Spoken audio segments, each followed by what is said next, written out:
વર્ણિવેશરમણીય દર્શનમ મંદહાસરુચિરાનનાંબુજમ પૂજિતમ સુરુ નરોત્તમૈર્મુદા ધર્મનંદનમહં વિચિંતયે. असतोमा षट्गमय तमसोमा ज्योतिर्गमय मृत्युर्मा अमृतम गमय. ओम शांति शांति शांति. अस्मद्गुरु समारंभाम नाथ यामुन मध्यमाम लक्ष्मी वल्लभ पर्यंताम वंदे गुरु परंपरा.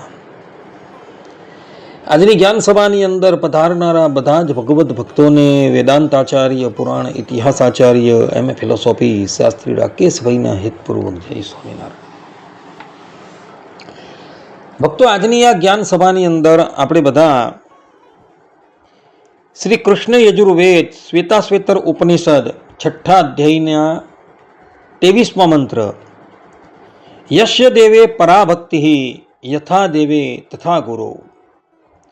જે ભક્તને ભગવાન પ્રત્યે પરાભક્તિ એટલે કે નિષ્કામ ભક્તિ હોય તેવી જ ભક્તિ ગુરુમાં હોવી જોઈએ.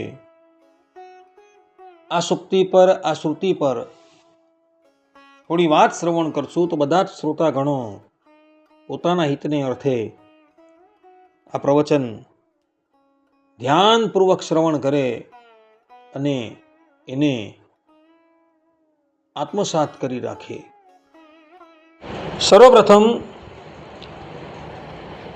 નિષ્કામ ભક્તનો અર્થ શું થાય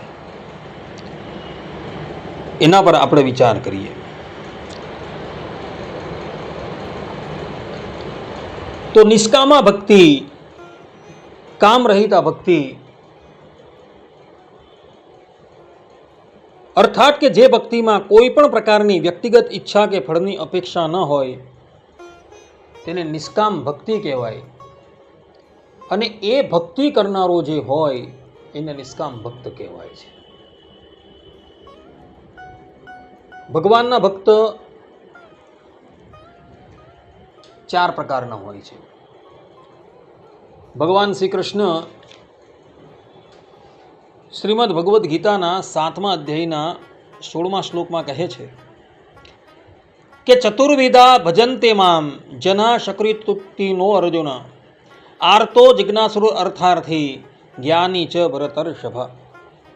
અર્થાત કે હે ભરત શ્રેષ્ઠ, 4 પ્રકારના પુણ્યશાળી મનુષ્યો મારી ભક્તિમય સેવા કરે છે.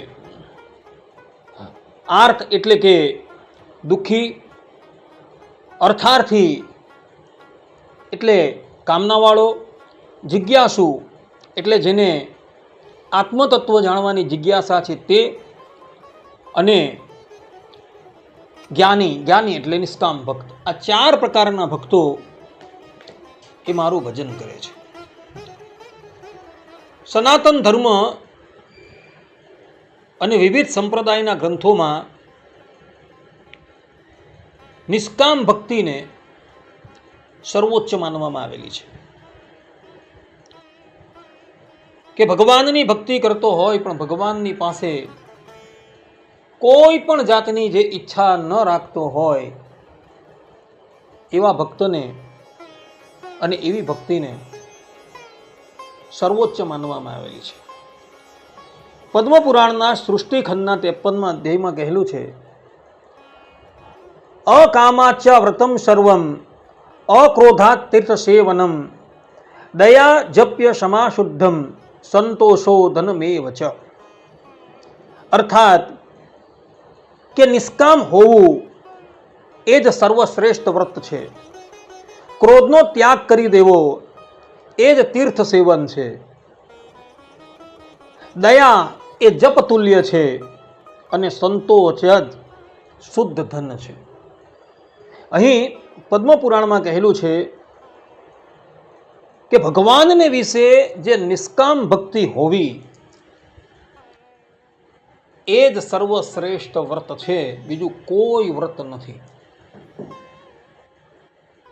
કોઈક વ્યક્તિ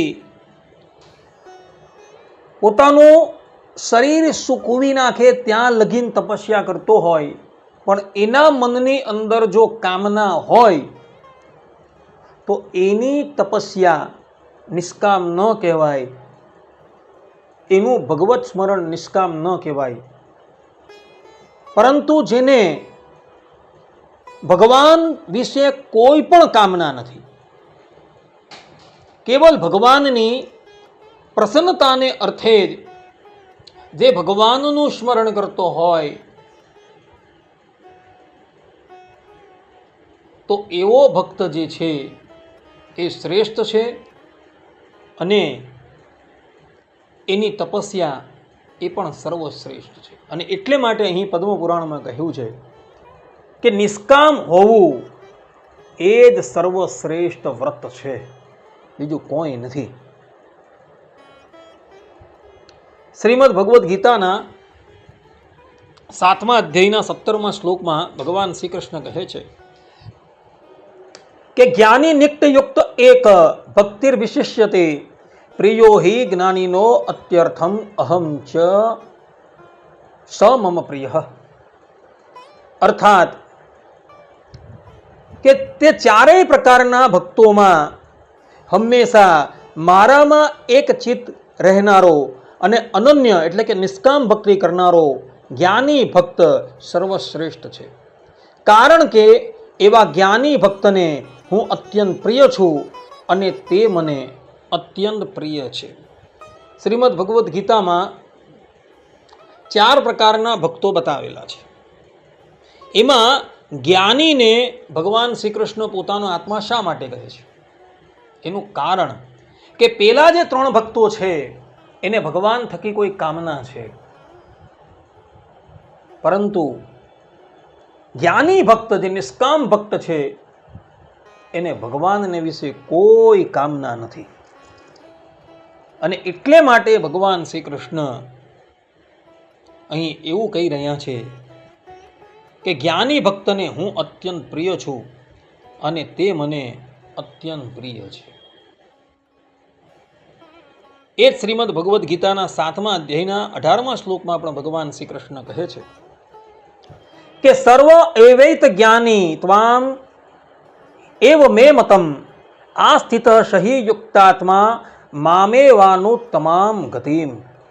અર્થાત કે આમ તો આ બધા જ ભક્તો ઉદાર એટલે કે શ્રેષ્ઠ છે, પરંતુ જ્ઞાની એટલે કે નિષ્કામ ભક્ત તો મારો આત્મા જ છે એવું મારું દ્રઢ મંતવ્ય છે.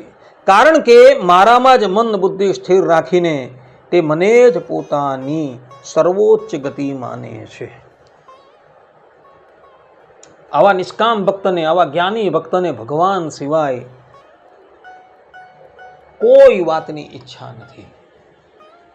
અને એટલે માટે ભગવાન શ્રી કૃષ્ણ અહીં જ્ઞાનીની સર્વશ્રેષ્ઠતા કહી રહ્યા છે.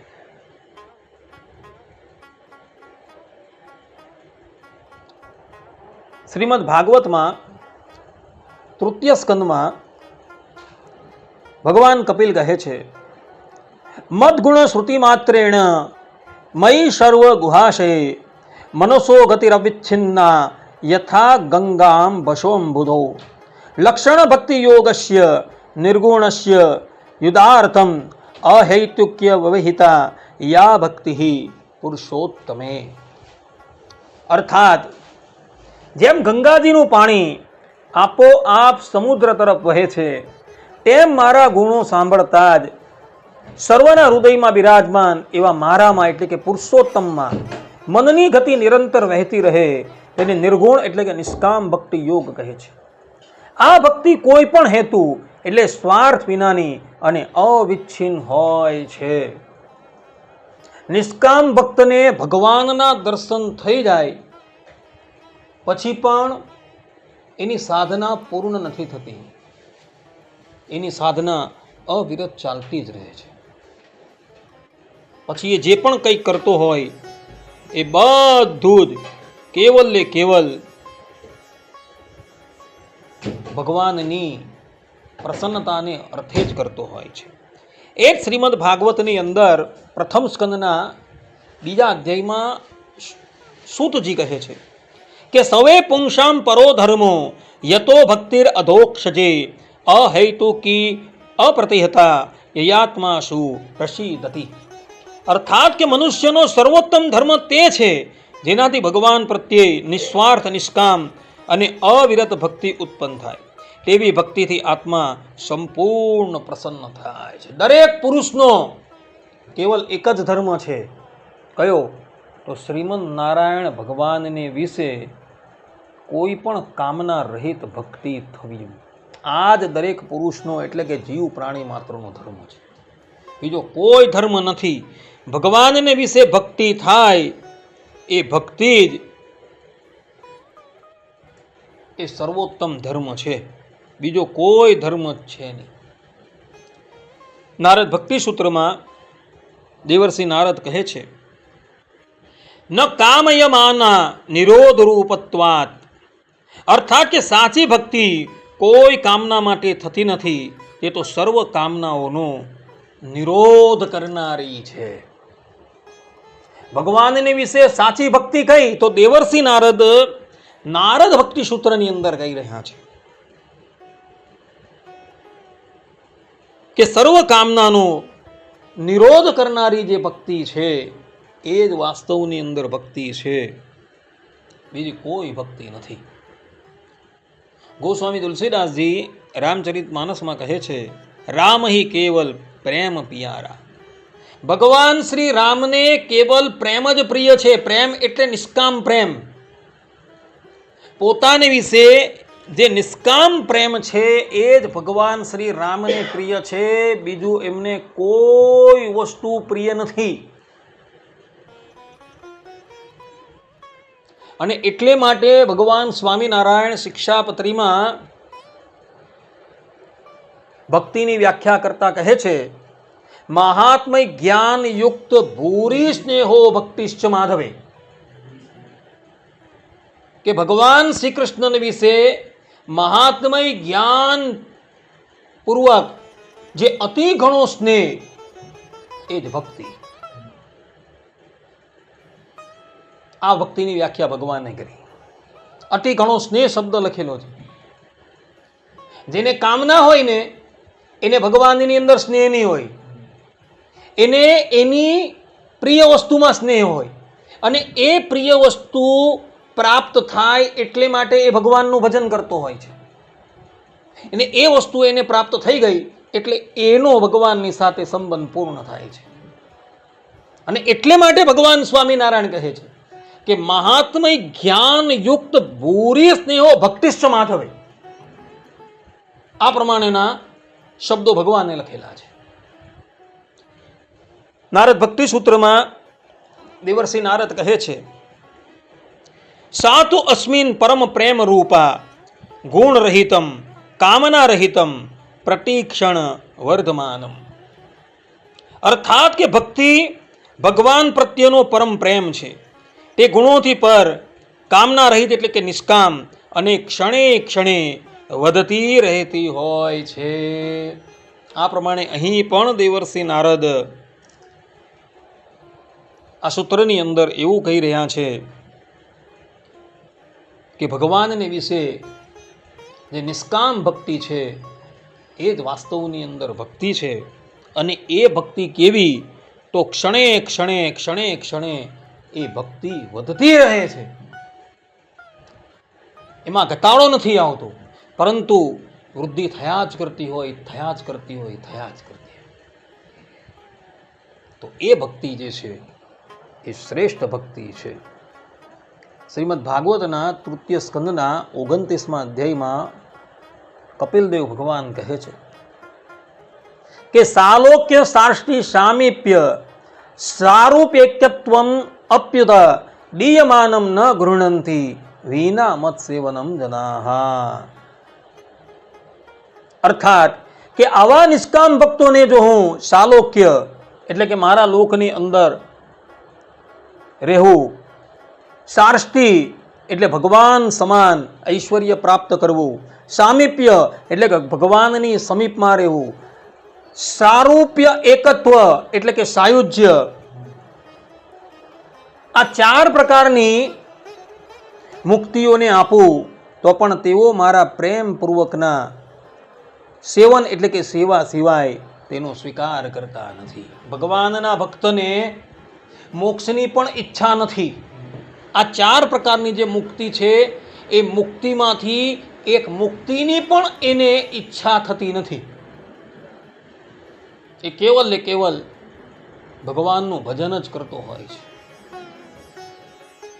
આ 4 પ્રકારની મુક્તિ છે. એ 4 પ્રકારની મુક્તિની અંદર પણ જો સેવા નથી, એટલે કે ભગવાનનું સ્મરણ નથી, ભજન નથી, તો ભગવાનનો ભક્ત એ 4 પ્રકારની મુક્તિની પણ ઈચ્છા રાખતો નથી, એવું અહીં કપિલ દેવ ભગવાન કહી રહ્યા છે. ભગવાન સ્વામિનારાયણ વચનામૃતમાં કહે છે કે જે ભગવાનનો એકાંતિક ભક્ત હોય તેને તો ભગવાનની સેવા વિના બીજી કોઈ ઈચ્છા ન હોય, અને જે નિષ્કામ ભાવે ભક્તિ કરે તે જ અતિશય મોટો છે. આ પ્રમાણે ભગવાન સ્વામિનારાયણ પણ અહીં આ વાતનું સમર્થન કરે છે કે ભગવાનનો જે એકાંતિક ભક્ત હોય તેને ભગવાનની સેવા સિવાય બીજી કોઈ ઈચ્છા હોતી જ નથી. ગધડા મધ્યના 33મા વચનામૃતમાં પણ ભગવાન સ્વામિનારાયણ કહે છે કે નિષ્કામી વર્તમાન રાખે તે જ અમને વહાલો છે, અને તેને ને અમારે આલોક પરલોકમાં દ્રઢ મેળાપ રહે છે. આ પ્રમાણે અહીં પણ ભગવાન સ્વામિનારાયણે નિષ્કામી ભક્તિની અને એ ભક્તિ કરનારા પુરુષની શ્રેષ્ઠતાનું પ્રતિપાદન કરેલું છે. તે જ પ્રમાણે ગધડા અંત્યના 28મા વચનામૃતમાં પણ ભગવાન કહે છે કે ભગવાનનો ભક્ત હોય ને તેને કોઈ કર્મયોગ્ય કરીને સૂળીએ ચડાવ્યો ને તે સમયમાં અમે પણ તેની પાસે ઊભા હોઈએ, પણ તે ભક્તના હૃદયમાં એમ ઘાટ ન થાય જે આ ભગવાન મને સૂળીના કષ્ટ થકી મુકાવે તો ઠીક, એવી રીતે પોતાના દેહના સુખનો સંકલ્પ ન થાય ને જે કષ્ટ પડે તેને ભોગવી લે, એવો જે નિષ્કામ ભક્ત તેની ઉપર ભગવાનની બહુ પ્રસન્નતા થાય છે. નિષ્કામ ભક્તો હોય અને એના કર્મયોગથી એને કદાચ સૂળીનું દુઃખ આવેલું હોય અને કોઈકને એના અપરાધથી સૂળી પર ચડાવતો હોય અને તે સમયે પરમાત્મા પણ એની સન્મુખ હોય, તો એના મનની અંદર એવો સંકલ્પ ન થાય કે ભગવાન મને આ કષ્ટ થકી મુકાવે. તો આવા જે ભગવાનના ભક્તો છે એના પર ભગવાનની અતિશય પ્રસન્નતા થાય છે. શ્રીમદ ભાગવતના 11 સ્કંદના 14મા અધ્યાયમાં ભગવાન શ્રી કૃષ્ણ ઉદ્ધવજીને કહે છે, ન પારમેષ્ટ્યમ ન મહેન્દ્રિષ્ણમ ન સાર્વભૌમમ ન રસાધિપત્યમ ન યોગ સિદ્ધિર અપુનર્ભવમ વા મય્યર્પિતાત મેચ્છતિ મદ વિનાન્યત. અર્થાત કે જેણે પોતાનું આત્મતત્વ મને સમર્પિત કરી દીધું છે તેવો મારો નિષ્કામ ભક્ત મારા સિવાય બ્રહ્માનું પદ, ઇન્દ્રનું પદ, પૃથ્વીનું સામ્રાજ્ય, પાતાળનું રાજ્ય, અષ્ટસિદ્ધિઓ કે મોક્ષની પણ ઈચ્છા રાખતો નથી. આવા જે નિષ્કામ ભક્ત છે એઓને ત્રિલોકીની અંદર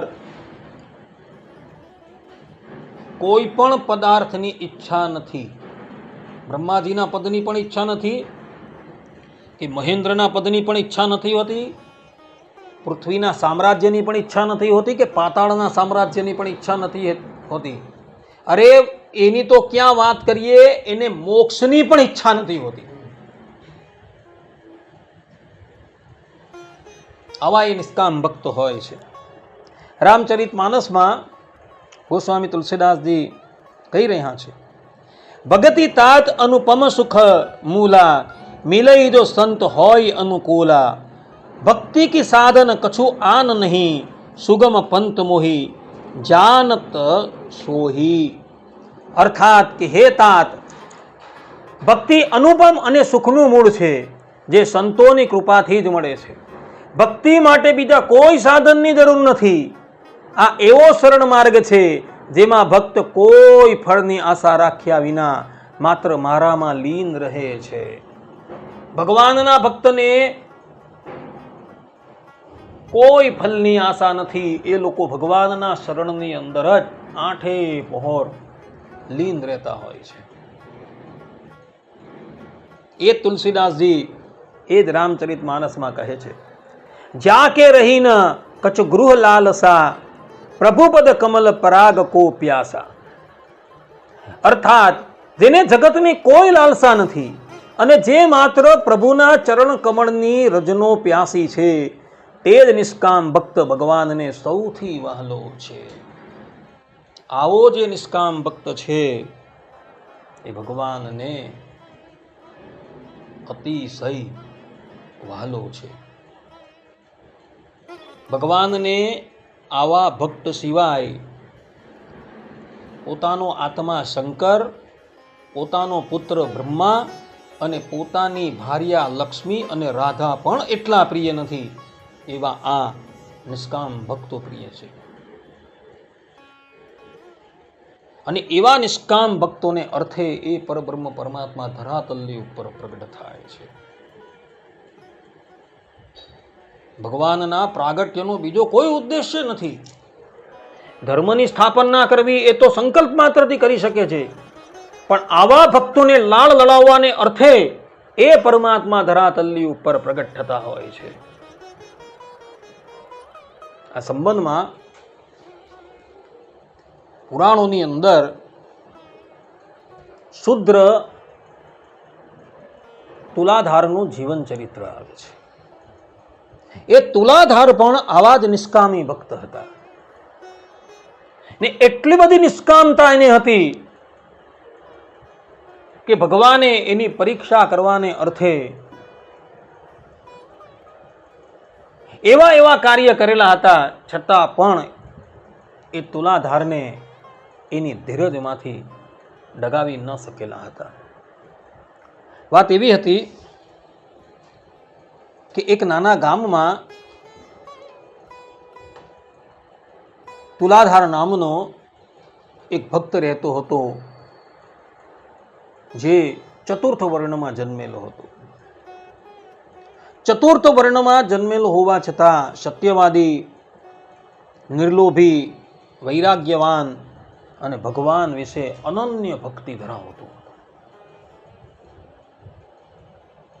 ભગવાનની કૃપાથી એના લગ્ન થયા હતા અને એના ધર્મપત્ની પણ એના જેવા જ હતા. પરિપૂર્ણ રીતે પતિવ્રતાના ધર્મ પાળે અને તુલાધારની જેમ એવો પણ ભગવાનની ભક્તિના રંગે રંગાયેલા હતા. સંસારના વિષયોમાંથી આ બંને દંપતીઓને વૈરાગ્ય હોવાથી એવો આખો દિવસ ભગવાનનું ભજન જ કરતા હતા અને આ જીવિકાને અર્થે શિલોચ્છન વૃત્તિથી પોતાનો નિર્વાહ ચલાવતા હતા. શિલોચ્છન વૃત્તિ એટલે શું? તો જ્યારે ખેતરમાંથી ખેડૂતો ફસલને કાપીને લઈ જાય અને પછી જે દાણા પડેલા હોય એ દાણા લાવીને પોતાનો નિર્વાહ ચલાવે, એને શીલ વૃત્તિ કહેવાય. અને ઉચ્છન વૃત્તિ એને કહેવાય કે બજારમાં અનાજના વેપારીઓનો હાટ લાગેલો હોય અને એ હાટ ઊભો થઈ જાય પછી જે દાણા પડેલા હોય એ દાણા લાવીને પોતાનો નિર્વાહ કરતા હોય તેને ઉચ્છન વૃત્તિ કહેવાય. તો આ તુલાધાર અને એમના ભાર્યા શિલોચ્છન વૃત્તિથી પોતાનો નિર્વાહ ચલાવતા હતા.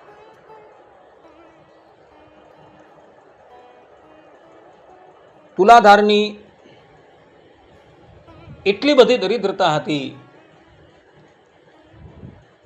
એ દરિદ્રતાથી એ સંતુષ્ટ હતો. એનું કારણ કે એનું મન ભગવાનના રંગે રંગાઈ ચૂકેલું હતું. એની ભાર્યા પણ એવી જ હતી, પરંતુ એમની ભાર્યાના મનની અંદર થોડો ખટકો રહેતો હતો કે મારા સ્વામી આટલા બધા નિર્ધન છે.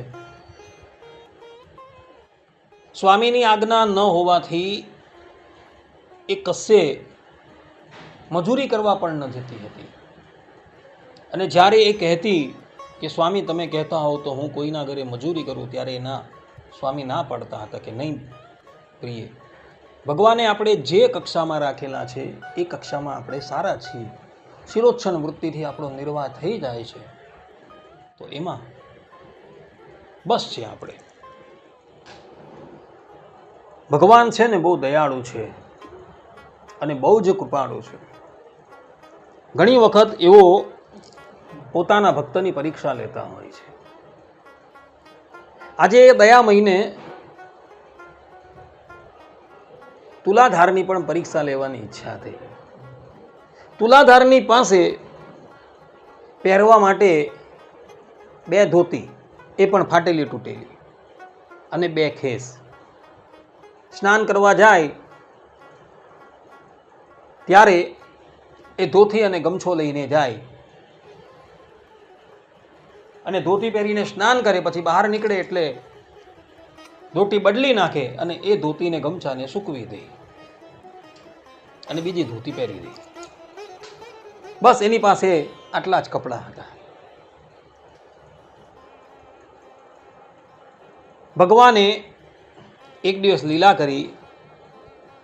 નિત્ય તુલાધાર જે નદી પર સ્નાન કરવા માટે જતો હતો ત્યાં જ એમણે 2 ધોતી અને 2 ગમછા મૂક્યા. તુલાધાર સ્નાન કરીને બહાર આવ્યો અને એની દ્રષ્ટિ એ ધોતી ગમછા પર પડી, પરંતુ એણે પોતાની દ્રષ્ટિ હટાવી લીધી. મનોમન વિચાર કરવા લાગ્યો કે આ આપણી વસ્તુ નથી, આ કોઈ બીજાની વસ્તુ છે, એ આપણાથી કેવી રીતના લેવાય. આટલી બધી દરિદ્રતા હોવા છતાં પણ એનું મન એ પારકી વસ્તુની ઉપર ગયું નથી. બીજે દિવસે પુનઃ એ સ્નાન કરવા માટે જાય છે તો ભગવાને એક ઘડાની અંદર સોના મોહરો કિનારા પર મૂકી દીધી. તુલાધાર સ્નાન કરવા માટે ગયો. સ્નાન કરીને જ્યારે બહાર નીકળે છે ત્યારે એની દ્રષ્ટિ પેલા ઘડાની ઉપર પડે છે. આજુબાજુ જોયું, કોઈ હતું નહીં.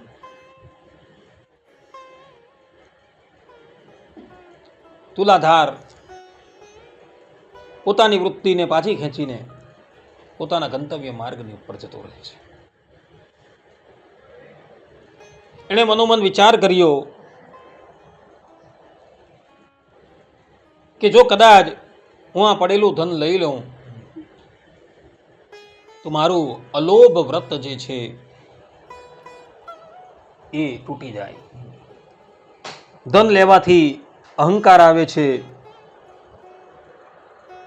ધન પ્રાપ્ત થતા લોભની વૃત્તિ થાય છે અને માનવ ભગવાનને મૂકીને 99ના ચક્કરમાં પડી જાય છે. લોભી મનુષ્યને ક્યાંય શાંતિ મળતી નથી અને ધન હોવાથી એ ધનની વૃદ્ધિને અર્થે માનવ જાત જાતના કપટ કરતો હોય છે અને અંતે એ ધનને લઈને જ એ કાળના મુખમાં જતો રહે છે. ધન આવતા પરિવારના લોકોનો પણ અહંકાર વૃદ્ધિ પામે છે અને એ ધન કામ અને ક્રોધને વૃદ્ધિ પમાડનારો થઈ જાય છે. ધન ગ્રહણ કરવાથી ભગવાનનું ભજન તપસ્યા એ છૂટી જાય છે. કાદવમાં હાથ નાખવા કરતા અને કાદવમાં હાથ નાખીને ધોવા કરતા કાદવમાં હાથ ન નાખવો એ જ સારું છે. આ પ્રમાણે વિચાર કરી એ પોતાના ઘરે ચાલ્યો આવે છે. આ બાજુ ભગવાન શ્રી હરિ જ્યોતિષી બનીને એના ગામમાં આવ્યા. બધા જ લોકો એ જ્યોતિષી પાસે પોતાનો હાથ બતાવે છે. ભૂત ભવિષ્ય અને વર્તમાનની બધી જ વાતી કહી દે છે. તુલાધારના ભારિયાને પણ ખબર પડી કે ગામની અંદર કોઈ જ્યોતિષી આવેલા છે અને ભૂત ભવિષ્ય અને વર્તમાનની વાત એ કહી દે છે. એ જ્યોતિષીની પાસે આવે છે અને એને પોતાનો હાથ બતાવે છે. ત્યારે જ્યોતિષી કહે છે કે તારા ભાગ્યની અંદર તો દરિદ્રતા જ છે. તારા પતિને આજે સવારે જ એક સુવર્ણનો ઘડો પ્રાપ્ત થવાનો હતો, પરંતુ એણે એની ઉપેક્ષા કરી દીધી. એટલે તારા ભાગ્યની અંદર તો દરિદ્રતા ક્યારેય પણ નાશ થવાની નથી. જો હું ખોટું કહેતો હોઉં તો તું ઘરે જઈને પૂછી આવ. આ પ્રમાણે જ્યારે પેલા જ્યોતિષીએ કહ્યું ને, એટલે એના ધર્મપત્ની ઘરે આવ્યા અને પોતાના પતિને બધી વાત કરી. ત્યારે તુલાધાર મનોમન વિચાર કરવા લાગ્યો કે પેલા જ્યોતિષીને આ વાતની ખબર કેવી રીતના પડી કે આજે સવારે મને સોના મોરોથી ભરેલો ઘડો મળવાનો હતો. એ પોતાની ભાર્યાને લઈને પેલા જ્યોતિષીની પાસે આવ્યો.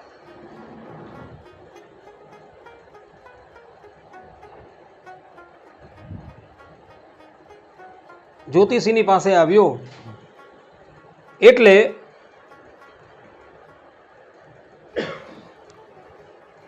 પેલા જ્યોતિષી ને તુલાધાર કહે છે કે ભાઈ, મારી ધનની અંદર સહેજ પણ આસક્તિ છે જ નહીં. કારણ કે જે મનુષ્યની ધનમાં આસક્તિ હોય એને આ સંસાર બંધનથી ક્યારેય પણ મુક્તિ પ્રાપ્ત થતી નથી. ધનની અંદર માન છે, મદ છે, મોહ છે, માયા છે, ફરેબ છે, અસત્ય છે, એ બધું જ ધનની અંદર રહેલું છે. ધનની પ્રાપ્તિ થતા ચોરથી, રાજાથી, ત્યાં સુધી કે પોતાના પરિવારથી પણ બધાને ભય લાગે છે. જેમ શ્રીમદ ભાગવતના એકાદશ સ્કંદમાં 23મા અધ્યાયમાં પેલા ઉજ્જૈનના બ્રાહ્મણનું ચરિત્ર આવે છે, જેનું નામ કદર્ય હતું, જેણે છળ કપટે કરીને કેટલું એ ધન ભેગું કરેલું હતું. ની ધન એ સત્કર્મમાં ઉપયોગમાં લેતો હતો કે ની એનો ભોગ ભોગવતો હતો. કેવલ એ ધનની રખવાડી કરતો હતો અને એને લઈને એના પરિવારના લોકો પણ એનાથી ખૂબ નારાજ થયા હતા અને હંમેશા એવી કામના કરતા હતા કે આ સંસારથી જલ્દી જાય તો સારું. અને એક દિવસ એવો જ આવ્યો, એની પાસે જે ધન હતું એમાંથી કેટલુંક ધન તો ચોર લોકો લઈ ગયા, કેટલુંક રાજાએ પડાવી લીધું, કેટલાક કુટુંબીએ લઈ લીધું, અને બાકીનું ધન હતું એ આગ લાગવાથી બળી ગયું. ધનના અભાવમાં એના પરિવારના લોકો એને કાઢી મૂકેલું હતું. એટલે તુલાધાર કહે છે કે ધન આવતા માનવને હંમેશા ભય રહે છે, માટે એવું ધન હું ક્યારેય પણ ઈચ્છતો નથી. અમારે માટે તો દરિદ્રતા સારી છે અને મારો નિર્વાહ શિલોચ્છન વૃત્તિથી થાય છે, એ જ શ્રેષ્ઠ છે. આ પ્રમાણે જ્યારે તુલાધારે કહ્યું એટલે પેલા જ્યોતિષી બનેલા ભગવાન શ્રીહરિ એના પ્રત્યે બોલ્યા કે ભાઈ, ધનથી જ આ લોક અને પરલોકમાં સુખની પ્રાપ્તિ થાય છે.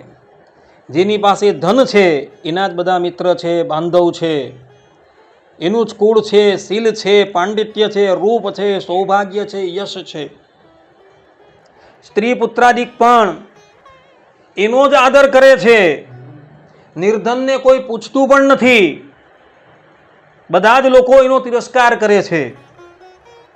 ધનહીનનો કોઈ મિત્ર નથી હોતો, એનો જન્મ પણ સાર્થક નથી. યજ્ઞ છે, દાન છે, પરોપકાર છે, એ બધું જ ધનથી થાય છે. મંદિર છે, કૂવા છે, તળાવ છે ઇત્યાદિક ધનથી જ બનાવાય છે. ધનથી જ ધર્મ કરવાથી સ્વર્ગની પ્રાપ્તિ થાય છે. વ્રત છે, તીર્થ છે, જપ છે, જીવિકા છે, ભોગ આદિ બધું ધનથી જ પ્રાપ્ત થાય છે. શત્રુ વિજય, સ્ત્રી સુખ, વિદ્યા, રોગનો પ્રતિકાર, ઔષધિ, આત્મરક્ષા અર્થાત કે બધા સારા નરસા કામ એ ધનથી જ થાય છે. જેની પાસે ધન છે તે જ આ લોકમાં ઉત્તમ ભોગ ભોગવે છે અને દાનાદિ કરીને અંતે સ્વર્ગની અંદર જાય છે. આ પ્રમાણે જ્યોતિષી બનેલા ભગવાને તુલાધારને કહ્યું. ત્યારે તુલાધાર પુનઃ નમ્રતાથી ઉત્તર આપતા કહે છે કે ભગવાન, અહીંના ભોગ અને પરલોકના જે ભોગ છે અર્થાત કે પરલોકમાં સ્વર્ગાદિક લોકમાં આવેલા જે ભોગ છે એ બંને અનિત્ય છે, કાળે કરીને સમાપ્ત થવાના છે. ભોગની અંદર સુખ માનવું એ જ મોહ છે અને અહિંસા છે એ જ પરમ ધર્મ છે. શીલોચ્છન વૃત્તિ છે એ જ ઉત્તમ વૃત્તિ છે અને શાકાહાર છે એ જ મારે માટે અમૃત સમાન છે. ઉપવાસ કરવા એ જ મારું તપ છે અને જે મળે એનાથી સંતુષ્ટ રહેવું એ જ મારો ભોગ છે. મારે માટે પર સ્ત્રી માતા સમાન છે અને પરાયું ધન એ માટી સમાન છે. માટે હે જ્યોતિષી બાબા, હું કોઈનું ધન લેતો નથી, એમાં એ પારકું ધન તો ક્યારેય પણ લેતો નથી. કાદવને હાથમાં લઈને પુનઃ ધોવાની અપેક્ષા એ કાદવ હાથમાં ન પકડવો એ જ ઉત્તમ છે. આ પ્રમાણે જ્યારે તુલાધારે કહ્યું ત્યારે ભગવાન પણ આશ્ચર્યચકિત થઈ ગયા છે.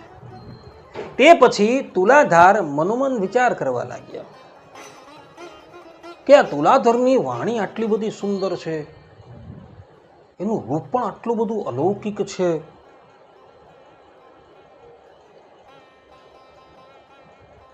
મને લાગે છે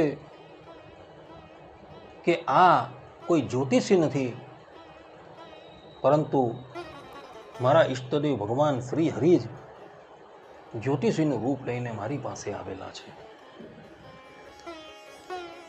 બંને પતિ પત્નીઓએ જ્યોતિષીના ચરણ પકડી લીધા છે કે પ્રભુ, તમે કોઈ અવર નથી, પરંતુ તમે મારા ઈષ્ટદેવ ભગવાન શ્રી હરિ જ છો. અને એવો પ્રાર્થના કરવા લાગે કે પ્રભુ, જ્યારે તમે આ દિન પર દયા કરવાને અર્થે અહીં પધારેલા છો તો આ છદ્મવેશ શા માટે? હવે કૃપા કરીને તમે તમારા મૂળ રૂપમાં અમને દર્શન આપો. આ પ્રમાણે જ્યારે બંને દંપતીએ કહ્યું એટલે શ્રીમદ નારાયણ ભગવાન પોતાના મૂળ ચતુર્ભુજ રૂપમાં આવી ગયા અને બંને દંપતીઓને ભેટી પડે છે કે ધન્ય છે તમારી નિષ્કામતાને. શ્રીમદ નારાયણ ભગવાન એ જ સમયે સંકલ્પ કરે છે ત્યાં વિમાન ઉપસ્થિત થઈ જાય છે અને બંને દંપતીઓને કહે છે કે તમારી નિષ્કામ ભક્તિથી હું ખૂબ પ્રસન્ન છું અને તમે બંને આ વિમાનની અંદર બિરાજમાન થાવ અને મારા ધામની અંદર ચાલો. તુલાધાર કહે છે કે પ્રભુ, અમને તો તમારા ધામની પણ અપેક્ષા નથી. ભગવાન શ્રી હરિ કહે છે કે અમારી આજ્ઞા છે, તમે બિરાજમાન થાઓ. અને બંનેઓને સદેહે વિમાનમાં બિરાજમાન કરે છે અને શ્રીમદ નારાયણ ભગવાન એને લઈને ધામમાં જતા રહે છે. આવી નિષ્કામતા હોવી જોઈએ. જે વ્યક્તિની અંદર આવી નિષ્કામતા હોય એ વ્યક્તિથી પરમાત્મા સહેજ પણ દૂર હોતા નથી. અને એટલે માટે વેદ ભગવાન કહે છે, યસ્ય દેવે પરાભક્તિર યથા દેવે તથા ગુરો તસ્ય તે કથિતા યર્થા પ્રકાશંતે મહાત્મનઃ. અર્થાત કે જેના મનમાં પરમાત્મા પ્રત્યે પરમ ભક્તિ એટલે કે નિષ્કામ ભક્તિ છે અને જેવી ઈશ્વર પ્રત્યે છે તેવી જ ગુરુ પ્રત્યે છે, તેવા મહાત્માના હૃદયમાં જ વેદોનું ગૂઢ જ્ઞાન આપોઆપ પ્રકાશિત થઈ જાય છે. કહેવાનું તાત્પર્ય એ છે કે પરબ્રહ્મ પરમાત્મામાં તમને જેવી નિષ્કામ ભક્તિ છે એવી જ નિષ્કામ ભક્તિ પોતાના ગુરુની અંદર પણ હોવી જોઈએ. જો એવી નિષ્કામ ભક્તિ ગુરુની અંદર નથી તો એ વેદોનું ગૂઢ રહસ્ય તમારી સન્મુખ ક્યારેય પણ પ્રકાશ ન કરશે. આ સંબંધમાં મહાભારતના આદિ પર્વમાં ગુરુ ભક્ત આરુણીનું ચરિત્ર આવે છે. એ આરુણીનું ચરિત્ર અવલોકન કરવા યોગ્ય છે. વાત એવી હતી કે આધેય ધૌમ્ય ઋષિના 3 શિષ્ય ઉદ્દાલક, આરુણી અને વેદ. પહેલાના વખતની અંદર જ્યારે ગુરુની પાસે કોઈ પણ વિદ્યાર્થી શિક્ષા લેવા માટે જાય ને ત્યારે ગુરુ એકદમ એને જ્ઞાન ન આપે, એની પરીક્ષા લે અને પછી જ્ઞાન આપે.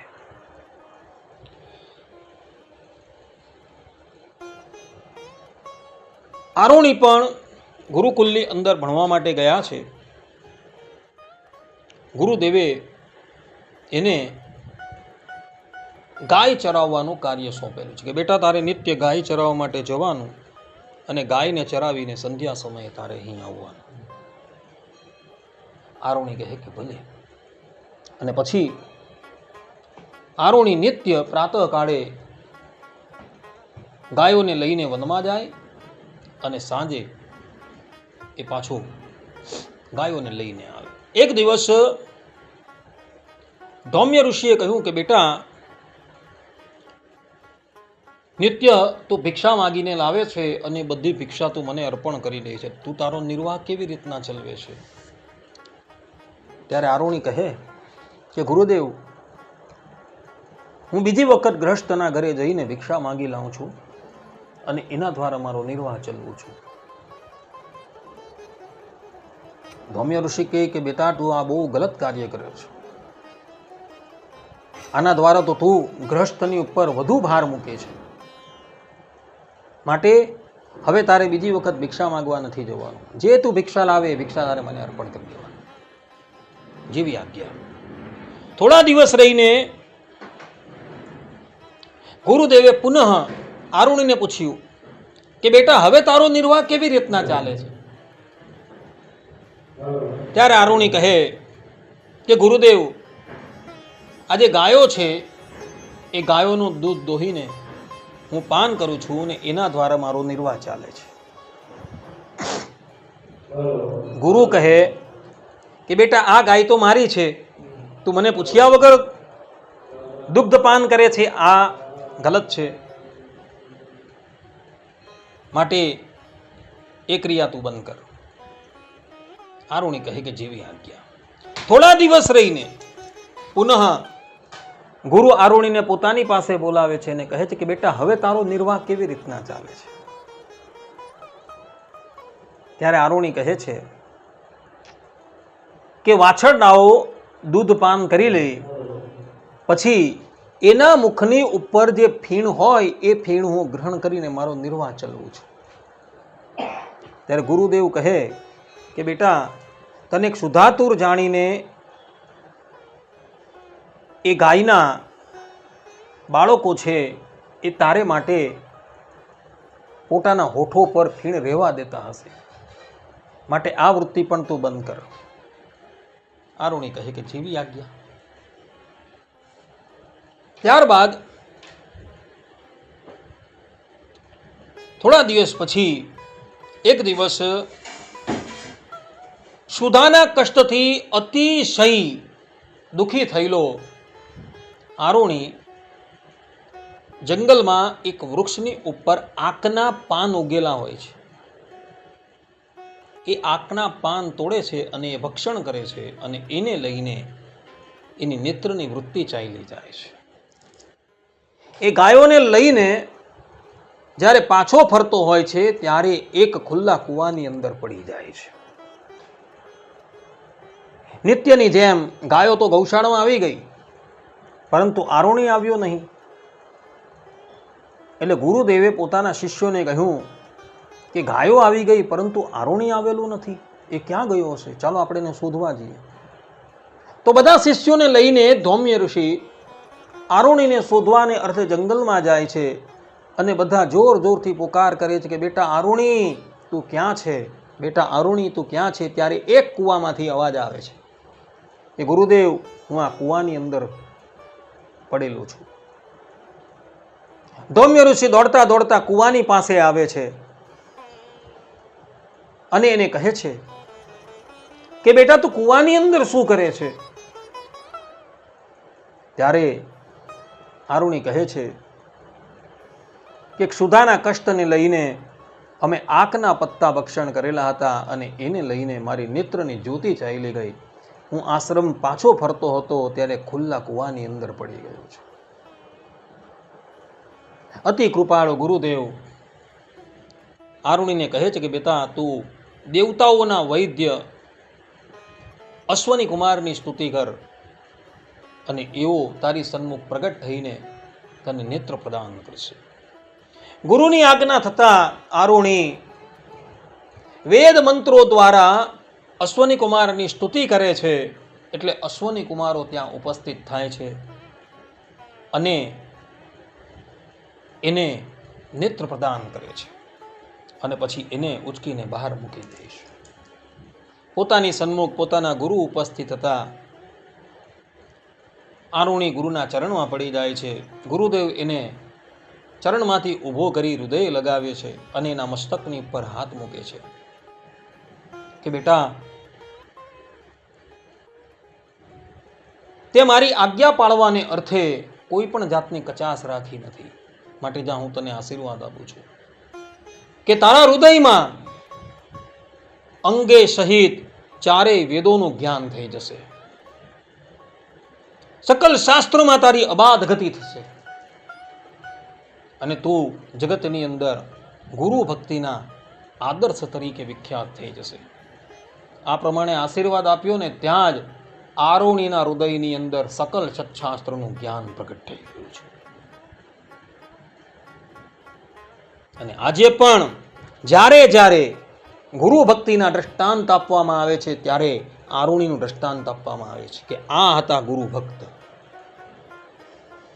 તો વેદ ભગવાન જે કહે છે કે યશ્ય દેવે પરાભક્તિર યથા દેવે તથા ગુરુ, કે જેવી તમારા ઈષ્ટદેવની અંદર તમને ભક્તિ હોય એવી ભક્તિ તમારા ગુરુના ચરણમાં પણ તમને હોવી જોઈએ. તો જે ગુરુ થકી તમને જ્ઞાન પ્રાપ્ત થાય, અન્યથા જ્ઞાન તમને પ્રાપ્ત ક્યારેય પણ ન થાય. માટે આ શ્વેતાશ્વેતર ઉપનિષદની અંદર ભગવાનની સાથે ગુરુની ભક્તિ પણ કરવાની આજ્ઞા આપેલી છે કે ગુરુ ભક્તિ પણ કરવી, ગુરુની આજ્ઞા પ્રમાણે રહેવું, ગુરુ જે પ્રમાણે કહે એ પ્રમાણે કરવું. જેમ આરુણી હતો એ આરુણી ગુરુ ભક્તિ કરતો હતો, તે જ પ્રમાણે માનવે પણ ઈષ્ટદેવની સાથે પોતાના ગુરુને માનવાના છે. ગુરુની ઉપેક્ષા નથી કરવાની. ગુરુ બ્રહ્મા ગુરુ વિષ્ણુ ગુરુ દેવો મહેશ્વર ગુરુ સાક્ષાત પરમ બ્રહ્મ તસ્મૈ શ્રી ગુરુદેવ. આ પ્રમાણે ભગવાન શ્રી કૃષ્ણ ગુરુની સ્તુતિ કરે છે. આચાર્યો શ્રેષ્ઠ ગુરુ નામ ગોવિલ ધર્મસૂત્રની અંદર કહેલું છે કે આચાર્યથી શ્રેષ્ઠ ગુરુ આ જગતની અંદર કોઈ નથી. ભગવાન શ્રી કૃષ્ણ શ્રીમદ ભાગવતના એકાદશ સ્કંદમાં ઉદ્ધવજીને કહે છે કે આચાર્ય વિજાનિયાન મામ, આચાર્યને મારા થકી પૃથક ન જાણતા ક્યારેય પણ.